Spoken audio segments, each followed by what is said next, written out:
Caudullo. I'm here with my friend Todd Ruiz, and I've known Todd for a long time. He is, what's your title at Coconuts? You're managing editor? Managing editor of Bangkok, now Yangon and Singapore. Okay, so you kind of do it all.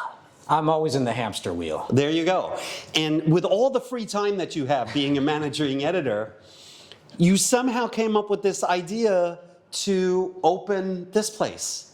It's Talk more about like, that. yeah, it's more like the idea happened to me at the depths of the pandemic, which I don't want to linger on, but couldn't see friends, couldn't go out. We had plans to do Airbnb, but about a year and a half ago in Bangkok, we didn't have COVID, but there were no tourists. So we decided to sort of shift gears. And actually the first thing I did is I've been wanting a project to work with my hands. So I turned this place into a wood shop, and I really wanted to build a classic arcade cabinet gaming machine.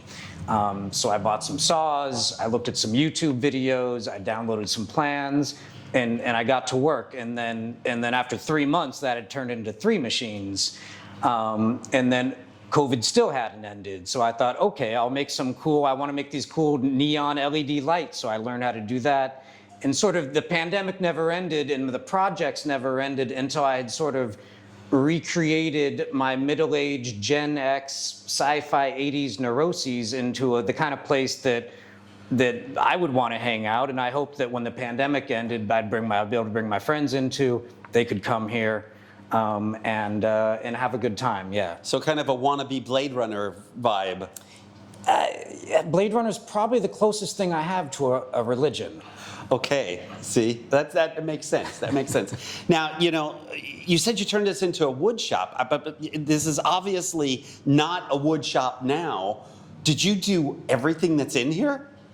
I don't want to be immodest, but I did. I mean, we all did a lot of things during the pandemic, whether it was picking up new hobbies or attending way too many Zoom meetings. But yeah, through a mix of, look, I mean, I grew up in arcades, and I grew up in Southern California in a very middle-class environment where every weekend was projects with Dad, whether it was sawing wood or working on car engines.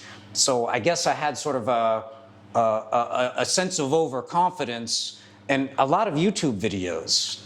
But you at least had some background in woodworking, so you had done some things with your dad before, but now how much of a jump was it? I believed that I did. Okay. I believed that I did. He let you think that you did.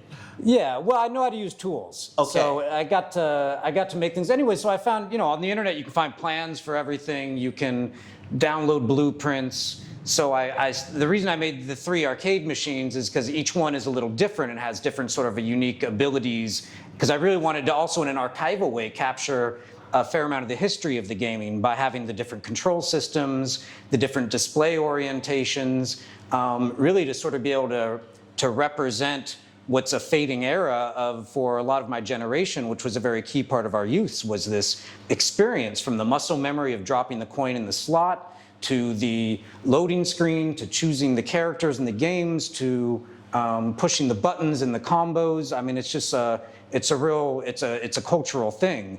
I also wanted a place to have great beer and to hang out with my buddies. So wait a minute. Now you mentioned about doing woodworking, but now you're talking about the games and you're talking about electronics and coding and programming. Yeah. Did you do it all? Well, again, not to be immodest, but No, that's what this is all about, Todd. Let me make that perfectly clear. This is your bragging pedestal. Okay. You are free to let loose, my friend. When I look at it all now and I see what's done, I can't even really believe it myself, because I sawed the wood, and then I ordered the electronics, and I did the electronics, a lot of soldering. I did the graphic design. I designed the actual look and feel. Each cabinet, each of the gaming machine is kind of a fantasy and tells its own story. And then when people played the games, it was very confusing. So then I had to learn how to program the UI and learn the scripting language to make each one have a custom UI that worked for that machine with curated lists of the games that worked on those machines.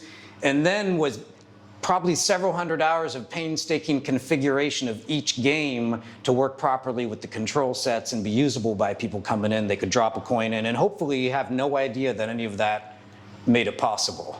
So, I mean, this is in total opposition to you sitting around in your underwear doing Zoom meetings from the waist up. Yeah, I spent a little too much time with the cats, running a newsroom, covering Bangkok, doing online news. I had to get out of the house. I wanted something to do with my hands. It kept me sane, and I look now, and yeah, there's a lot of cool stuff here. So now, are you formally open? Is this kind of a soft open right now, or where are we at with everything? Very soft opening, and we plan to add a lot more. Right now, we have some excellent craft beers.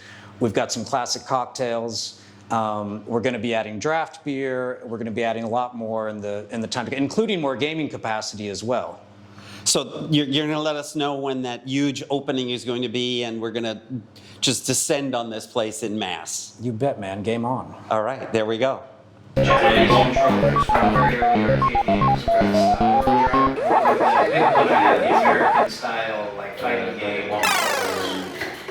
So this machine, I actually downloaded the original 1980, the Midway Pac-Man, the blueprints that the original one was made from, and built it to be a pixel perfect replica of that, from the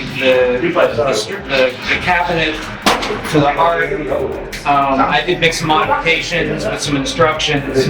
I made a little UI to organize the games. But what's really cool is I put a second LCD screen on top of this, and I spent untold hours online finding all the original marquee art for the games. So each game you choose, you get that game's art on the display. Nice. So again, it adds to that, authenticity and that recreation of the feeling. Again, as this stuff disappears, I just think it's really cool for people to have the experience to see this stuff the way it was meant to be and play. I also put a spinner in here. This is called a spinner. Some of the old games you play with a control like this. And the next step is to mount a 3D printed steering wheel on it so you can play all the driving modes. Nice. I'm gonna take. I know. Oh!